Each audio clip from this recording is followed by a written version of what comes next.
Le terme d'intégriste est particulièrement insupportable chez Badiou. Intégral. Élucidation intégrale. Ça, mais bon. Soigner aussi un symptôme à long terme, dire que ces événements, en fait, quand je dis point de singularité, sont après tout, comment dit-il, je vais traiter ce meurtre de masse comme un des nombreux symptômes actuels d'une maladie grave du monde contemporain. Un des nombreux symptômes. Où est la singularité de la chose? C'est un des nombreux symptômes actuels. Non. Il n'y a pas d'événement. C'est tout le problème. C'est tout le problème. Mais je vais venir à ça. Voilà. C'est pour ça que je ne suis pas du tout d'accord avec ça, mais c'est très important parce que ça me permet au moins de le préciser. Mais ce qui est très important, ce qui me semble très important pour nous tous, en fait, parce que c'est pas moi qui vais faire ça tout seul, ce qui est très important, c'est que ça veut dire qu'il faut aller chercher à construire des outils maintenant pour essayer de penser politique, parce qu'on n'a pas les outils. Tout a été dégommé, en fait, ces derniers temps. Donc il faudrait s'y mettre. Voilà. Est-ce qu'il n'y a pas aussi une différence radicale avec ce que vous dites, notamment la façon dont il pose la rationalité comme tout à fait opposée à la criminalité? Bien sûr. Ça, parce que quand même, c'est un drôle d'idéal. L'idée de... Parce que par exemple, de mettre dans les choses dites inintelligibles, j'ai cru que c'était Badiou.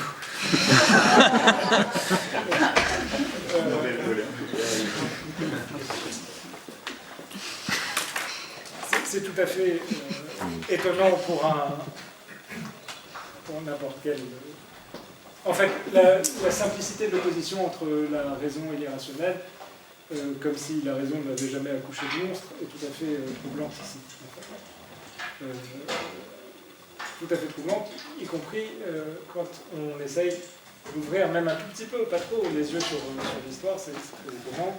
Quand on considère les criminels, enfin bref, comportement irrationnel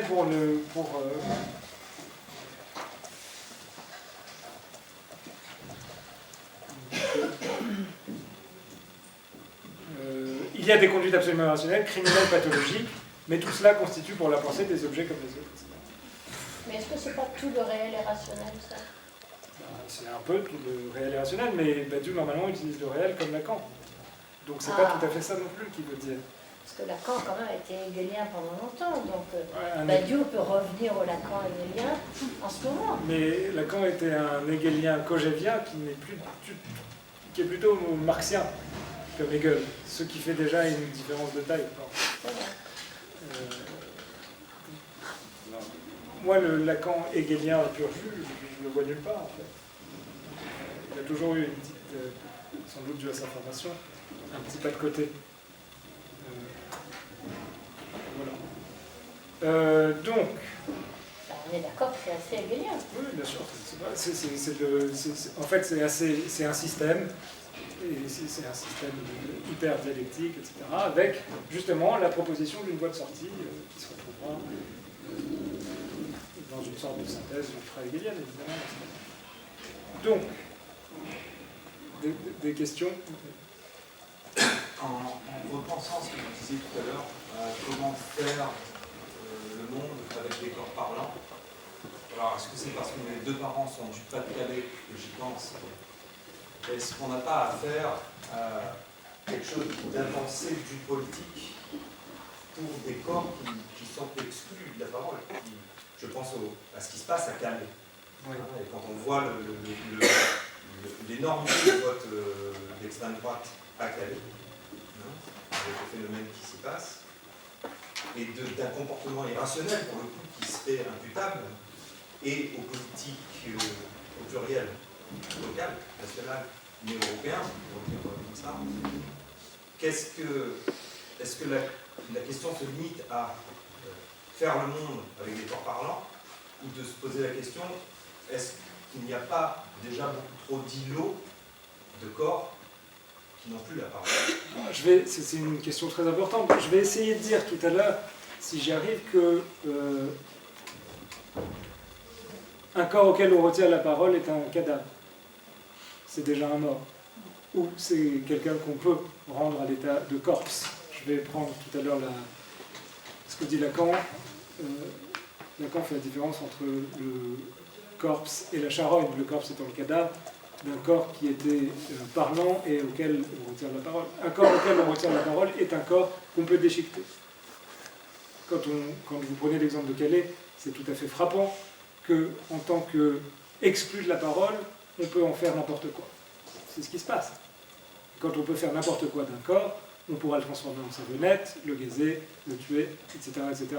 La voie est ouverte. Et je vais parler de ça parce que c'est exactement ce qui est en train de se passer. Et c'est la réponse est sur la question de comment faire monde avec des corps parlants, c'est que la condition de faire monde est de faire du corps un corps parlant, là où il ne l'est plus aussi. Comment rendre parlant un corps qu'on a rendu ou exclu de la parole. Ça, par exemple, c'est un travail qu'on pourrait aussi dire clinique, d'ailleurs. C'est pour ça que je disais que c'est aussi la plus vieille histoire de la psychanalyse que d'avoir été la discipline qui a bien voulu écouter la parole de ceux qui étaient exclus de la parole. On pourrait prendre là à peu près tout ou riz aussi pour se rendre compte de quoi je suis en train de parler et de la jonction avec le politique à partir de ce moment-là. Mais je vais essayer de revenir tout à l'heure à cette question du corps exclu de la parole comme mort. On peut même prendre juste l'hystérique. Hein. On peut prendre l'hystérique. C'est de la psychanalyse. Bien sûr. Non, mais c'est pour ça que j'ai parlé de la naissance. Donc, je vais reprendre. Badiou introduit sa démonstration par cette affirmation, et donc, évidemment, vous aurez compris que je ne peux pas ne pas m'étonner à chaque fois que j'y songe, selon laquelle, cette affirmation, il va dans les heures qui viennent, son introduction, livrer une élucidation intégrale de ce qui est arrivé. Et alors, je pense que, en fait, si on pense savoir, ou si on pense pouvoir s'adonner à une élucidation intégrale de ce qui est arrivé, alors, évidemment, il ne peut pas y avoir d'impensable. Ça va de soi. Cependant, si quelque chose est arrivé, et ce qui s'appelle vraiment arrivé, et je tiens évidemment non seulement que quelque chose est arrivé, et que ce qui est arrivé, en tant que c'est arrivé justement, est un événement, et qu'on ne comprendra jamais rien à un événement si l'on pose au départ que l'on sait ce que c'est. Donc si quelque chose est arrivé, il ne peut y en avoir d'élucidation intégrale. Partout où une élucidation intégrale est possible, partout où une compréhension totale est avancée, on peut être sûr, on peut même immédiatement en déduire, qu'il ne sera rien arrivé. Je reviendrai souvent là-dessus, qui est également, évidemment, un enseignement majeur de la psychanalyse. Qu'on n'entendra jamais rien à ce que dit un analysant si l'on croit savoir et comprendre ce qu'il dit ou ce qu'il va dire avant même qu'il le dise, ou même une fois qu'il l'a dit d'ailleurs.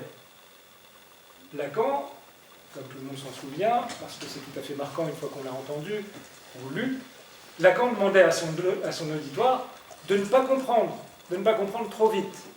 Et Paul Celan, qui nous abrite, lorsqu'on lui demandait comment lire sa poésie, eh bien, il répondait, et là je cite un petit livre très instructif de Andrea Lauterwein, qui s'appelle Paul Celan, chez Deleuze, c'est un tout petit livre de poche. Celan donc répondait, quand on lui demandait comment on fait pour lire votre poésie, parce que c'est vrai que c'est pas facile, ne vous donnez pas la peine de comprendre pour l'instant. Lisez, lisez encore,